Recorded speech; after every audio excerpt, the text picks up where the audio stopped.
Jesse arrives, they are invaded by the Hiss, an otherworldly force.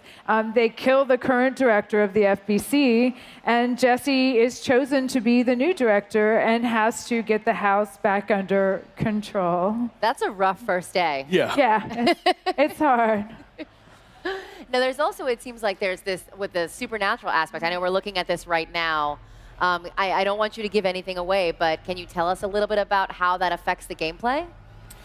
Well, Jesse has supernatural abilities that you're going to hopefully see in a little one. And there's the service weapon, which is this transforming gun that only the director of the Bureau can use. Like Excalibur, yeah. Yeah. And then you have the supernatural abilities. But like what we're seeing here now is kind of one of the things you want to do with the game is kind of juxtaposition of the mundane and then also the sort of craziness. There's plenty of that. Plenty of that in the game. So this clip is from the behind closed doors demo that we're showing here at E3. Just wanted to give people a sneak peek of it. I should maybe be quiet and let the images speak for themselves. Uh-huh. Yeah, this is normal.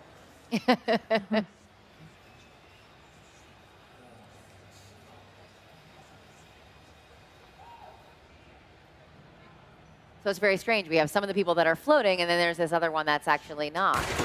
Oh, there we go. That's There we go. So that's the shield, and you can kind of see we have these reactive environments in the game. There's quite a bit of destruction, and now we're using one of the supernatural abilities there, very deadly chair. And we're going to use the shield again. You can see how the environment kind of reacts to all of that. Like when Jesse pulls up the shield, the objects nearby will start to levitate as well. So there's a lot of sort of... So this environmental destruction, how does it affect the gameplay? Can you use it to your advantage, or you can use it against your enemies offensively as well? Absolutely. Yeah, you can see that she can pick up things like the fire extinguishers and the clock and other elements and hurl them at the enemy. She can pick up debris and use it as a shield. And she'll get other abilities that will allow her to manipulate the environment as well.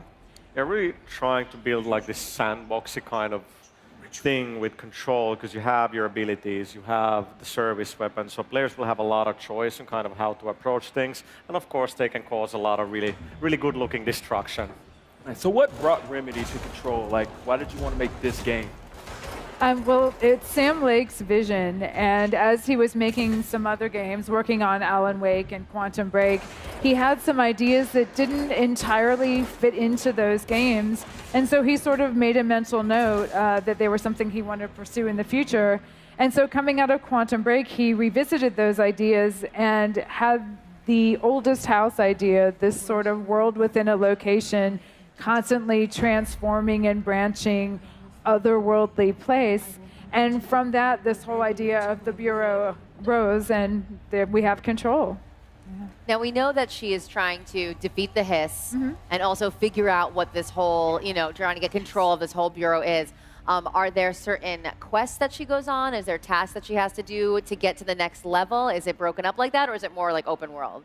Well, she's the director, so the director has lots of different jobs. Definitely not open world. Just want to make sure we're talking in the right terms. It's much more of a kind of open-ended game than what we've done before. It's more of a sandbox. You can actually kind of, as you meet along the way, not everybody's going to be hostile in the oldest house. And then on top of that, there's going to be some really challenging gameplay that we're not going to talk about just yet. All right, I like it. Gears Dark. Now, once again, we're seeing her service weapon here. Is this the iteration of it for the whole game, or are there ways to upgrade it as you meet potentially harder villains? Great question. So the service weapon, so it transforms. So there's going to be different forms. So it's always the same weapon, but as you progress through the game, you'll get different forms. So in the demo, we're using Grip and Shatter, which is kind of like a pistol, and then the other one is a little bit like a shotgun, just a lot cooler than your regular shotgun. But then there's going to be several other forms available as Jesse progresses through the game. Okay, so her weapon will upgrade, and her other psychic powers will get upgraded as well as you play throughout Control. Absolutely. She can mod and upgrade both her abilities and her weapons. Yeah, so these guys that you see her fighting, these are actually Bureau agents that have been overtaken, possessed, and corrupted by the Hiss. And some of them float up in the air, some of them, like this guy, attack her. And they take on different forms depending on how complete the corruption is. So she'll have a wide variety of enemies she'll have to defeat to regain control of the house. I love how calm she is. She's just Yeah, she strutting just- through there, just shooting him down. She's like, I got this. With this chair. Yeah. Well, as the game begins, I mean, she is kind of led to the oldest house, so maybe this has been her calling. Yeah, which she discovers. The missions that we're showing you, this is roughly halfway through the game. So she does have a certain level of confidence here that she did not have in the beginning when she first discovered these abilities. And a lot of the challenge of this game is her learning to master these powers that have just been granted to her and discovering their limitations and what they can do. Now, I know fans of Remedy games obviously remember Max Payne. Were there any lessons you guys learned from that game that now, along with all the new technology that's available, that you really applied to Control?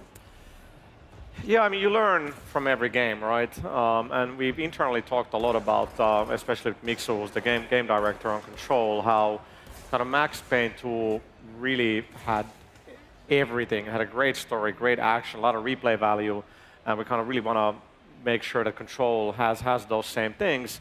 But we're bringing that sort of storytelling and mystery and those aspects definitely from Alan Wake into Control. I mean, you learn from every game, and I think it's been great to hear that when the trailer debuted in the PlayStation media briefing, which was an incredible moment for us. We've been working for so long to get there, and when people are like, what is that game? Yeah. Like, and then 30 seconds in, I could hear people around me like, that is that a Remedy game? And I was like, there is that trademark kind of visual aspect to our game, so that was very cool. Yeah, I mean, it's not just learning from our past games, though.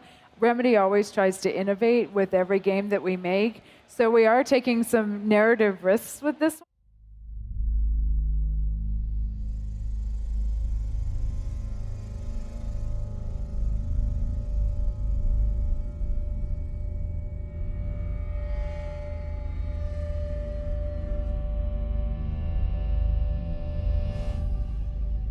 The oldest house is a shifting place.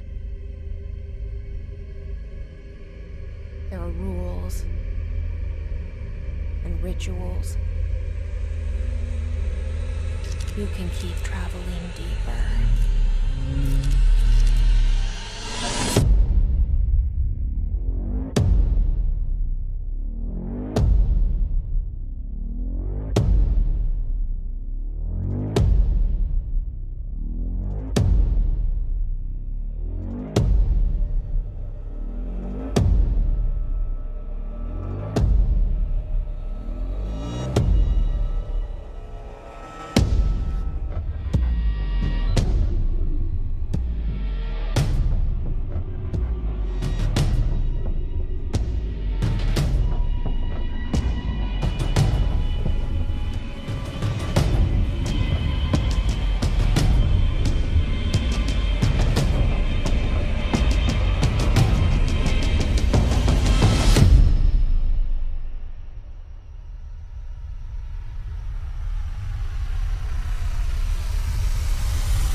PlayStation